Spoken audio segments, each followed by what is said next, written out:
Hey, what's up, guys? This is Andy. Showing. I have a bit of a long video, maybe actually. I'll go through these quickly. But so here's the story. I recently had to pitch two nice cartridges. One of them I had been using for over a year, so it probably had 1,000 hours on it. So that's fine. It was a Denon 103. Um, The other one I hadn't used much at all, but I think the stylus, the actual diamond tip, must have caught some dirt and flaked or something. It sounded all of a sudden it distorted a lot, and I'm afraid to use it. I might send that one in to a retipping service because it's a Shelter 501, which is a really nice cartridge, and I really only used it for, I'm going to guess, no more than 500 hours over the past 2 years since I've had it. So that led me to say, time to clean some records. And so I'm cleaning a bunch of stuff I've gotten recently that I haven't shown probably. Some of it's really recent. So I'm listening to this right now. This one wasn't too dirty. I'll probably still clean it because I heard a couple little clicks. But I was super happy that the local record shop, Waterloo, kept marking this thing down because no one was buying it because of the cover, I think. So this is a Charlie Hayden record. It's a trio with Jerry Allen and Paul Motion. I don't know either of those two, but it's a Japanese pressing, super high quality recording. Charlie Hayden just going to town, OB and everything. I think they started it at like $25. And I swear, every time I've gone in there for the past month, it's gone down a little bit. And so finally today it was like $10. So I said, all right, that's good. I don't know how this one got in here. I didn't mean to. I'm not going to watch this one. I'm actually. Sticky. This one I'm actually going to give to somebody. I give this record away all the time. I've shown it on here before. I gave away my previous copy just to a friend a month ago. I found another one the next day for $3.99, so I picked it up. Peter Gordon, Innocent. And it's funny. I'll go a year without seeing it anywhere, and then I'll get 5 copies and I give them away. Another one, super cheesy looking cover, but this record I listened to and it was badass. This is Mal Waldron. Our Colleen's a Treasure. It's the Mal Waldron Trio. It's on Soul Note. I think it's a live set from Italy. A studio set in Italy, in Milan. So that was at Waterloo Records here in Austin. It's really good. Maybe I showed this. This is one of these like Impulse, MCA Impulse compilations. It has Cecil Taylor Unit, Charles Tolliver Quintet. I listened to the Charles Tolliver Quintet side, and it was awesome. It's got a cover of Brilliant Corners by Monk. It's got some Archie Shepp septet. It's got the Gratian Moncur Quartet. Just all kinds of crazy free jazz players on this thing, and it doesn't sound terrible. Some of those I don't like the sound of, but that one sounds okay. This was $1, so I grabbed it. I know that Cecil McBee plays on these Charles Lloyd records, and Jack DeJohnette plays on them as well. I never listened to them, and they go for dirt cheap. I don't know, I don't know what it's going to sound like. I haven't listened to it. That was $1, so I grabbed it. Here's another one. This was $2. Another Charles Lloyd with Cecil McBee, Keith Jarrett, Jack DeJohnette. This was part of a lot I got a long time ago. Going to wash that up. My cat is tearing up bags right now. He is not happy. I don't know why he's not happy. Wash that up. I think I showed this when I first got it. Give it a wash. Black Satan Sinner Lady. It definitely has some grime in there. A little noise that I think will go away. Grabbed this one recently. We're going to have to wash that up. It was pretty dirty, actually. Hopefully it sounds better once I get it cleaned. I've had this for like 2.5 years and just haven't gotten around to washing it, but it is absolutely a pigsty. It's like the dirtiest record I think I've ever purchased. I think I bought that record just as I got my VPI cleaning machine, and I thought, I can clean anything! And then I turned out I don't like to clean the records, so I haven't gotten around to it. This copy of Miles in a Silent Way, which is one of my favorite Miles records. I'm always looking for a perfect 2-eye copy of that and selling old ones. This one has a little bit of a scratch on it, so I think I won't keep it long term. I love that record though. This is one I bought when I was back in my hometown from a little bookstore. The cover is completely beat. I think if this was near mint, it'd be a pretty valuable record, but the cover is just dumped, and the record itself is only maybe very good. Hopefully, it's more listenable once I give it a wash. Here's one I ordered. I got on eBay. Just I've shown some successful risks I've taken recently, but they're not always successful. I think I got this, and the guy didn't have a very good description of the quality, and it is kind of a nightmare actually. The record is.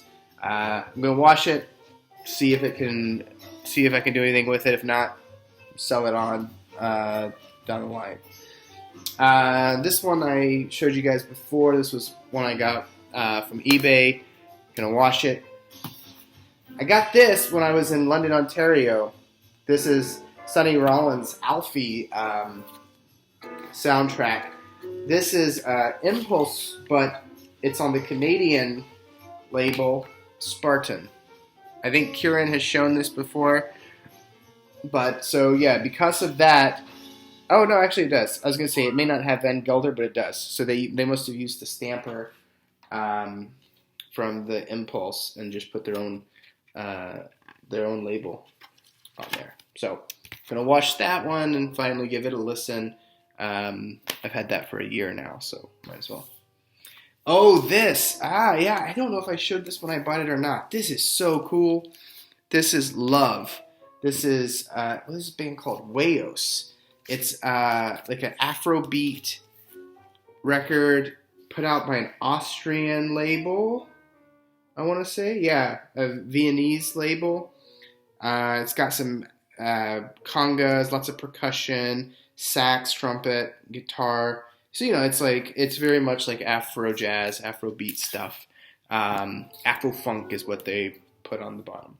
So I'm gonna wash that up. I've already listened to it a bunch. It doesn't really need it, but it can always improve the sound a little bit, I got this from End of an Ear recently. I always cover I always cover the prices just because I feel like that's kind of tacky to show it to you. But sometimes I tell you how much they cost. I don't know why I'm so anal about that. But this is Opus de Bop on Savoy, original deep groove. Stan Getz, Sonny Stitt, Fats Navarro, Bud Powell, Hank Jones, Max Roach. Oh, perfect. Such a good record. But it's from 1950 something, so it needs to be washed. I've grabbed a couple of CTI records recently, some of these like 80s Van Gelder records. So this is Stanley Turrentine with Ron Carter and Freddie Hubbard and George Benson. Sugar. Again, I'm covering the price. You probably can't even see it. I don't like the covers of these. I don't want to see that. Why do they gotta see a woman licking a guy's foot? I don't want to see that crap.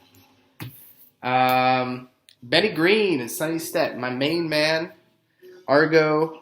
Also got that from End of an Ear recently. This has those two guys, Sonny Stitt and who else was on here? No, but okay, never mind. I thought this had somebody else letting him. No. So that's sort of straight ahead stuff. I showed that. Gonna wash that. Otherwise, it's an okay. It's not too dirty, but I'm gonna wash it. Here's one I got from, unfortunately, a record shop that's closing soon. I won't say which one in case they're keeping this under wraps, but one of the best record shops in Austin is going to close at the end of the year, I found out. This is Cecil McBee, Stanley Cowell, Charles Tolliver, Jimmy Hopes, Music Inc., Live at Slugs, Volume 2. Post-bop kind of stuff. I like it a lot. Sounds great. Sounds really good. Even though it's a little dirty, but still very nice. One I've had for a while, just haven't gotten around to cleaning. Chuck Berry, a greatest hits compilation on chess. Gonna watch that. Oh, one of the Ornette Coleman records that I didn't have. Crisis. Ornette Coleman, with kind of a classic group.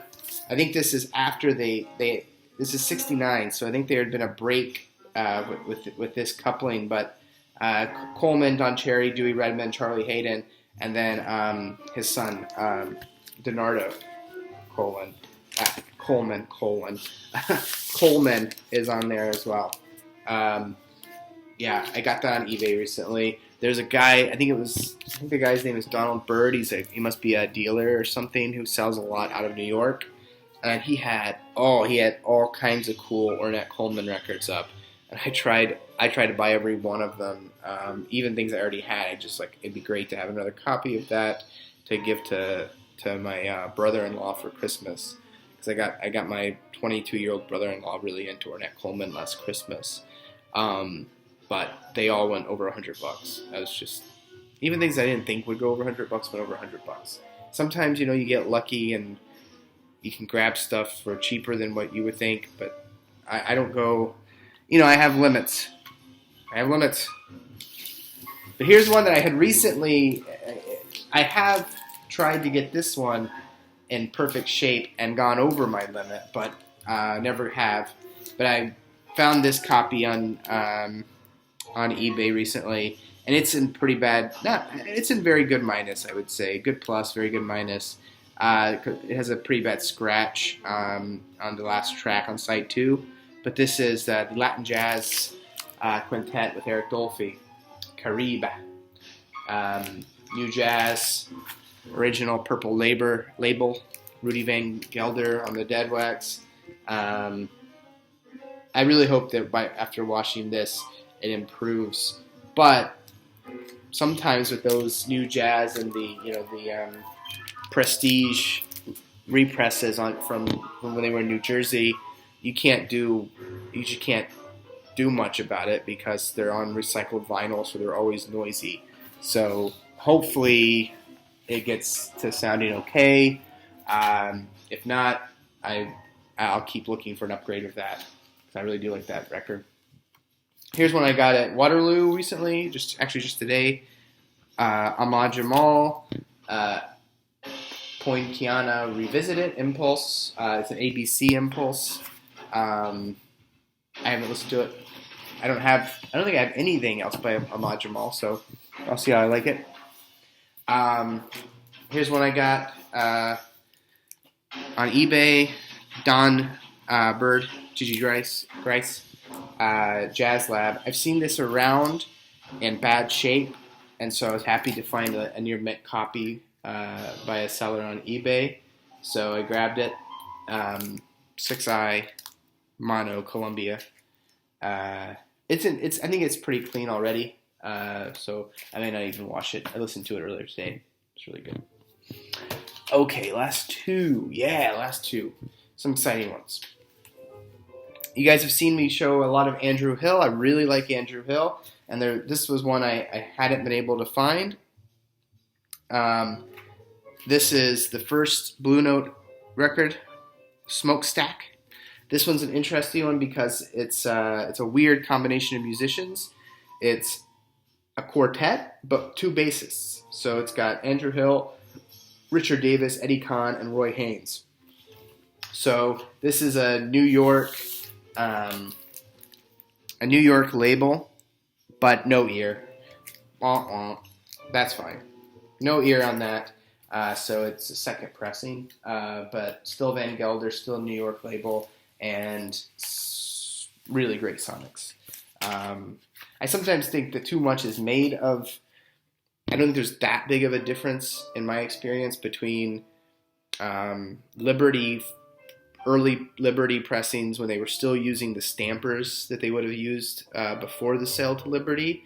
It's just they don't have the little ear, so they're not going to have as much resale value.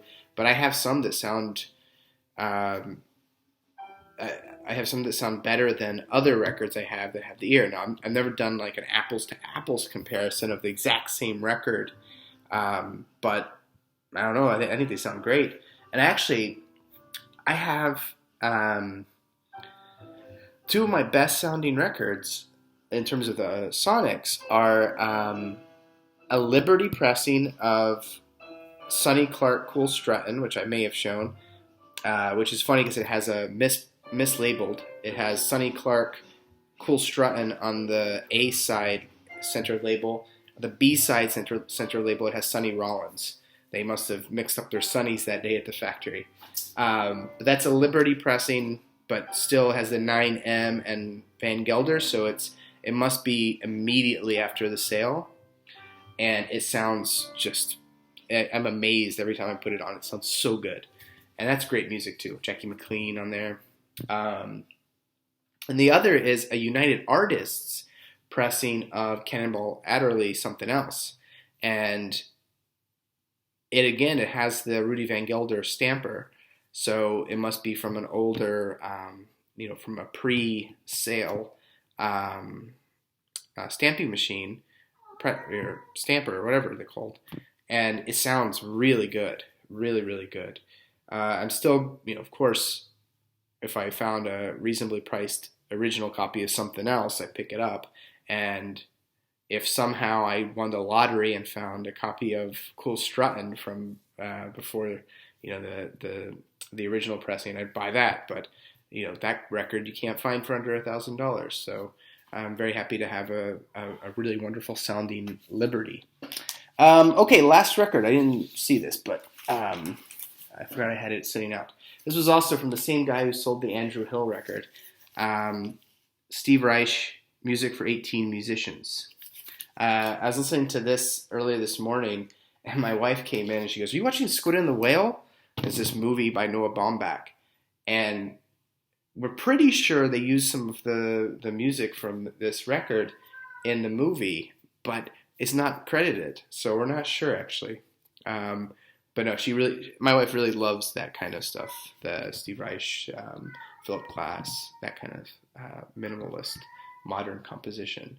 So I had that on and we listened to that together. Okay, well, I'm going to get to washing these things now. Those were just some records I picked up in the past couple of months, I would say, for the most part. Some of them are a little bit older. But, yeah, see you guys around, and happy collecting. And wash your records if you want your styluses to stay in good shape. Okay, bye.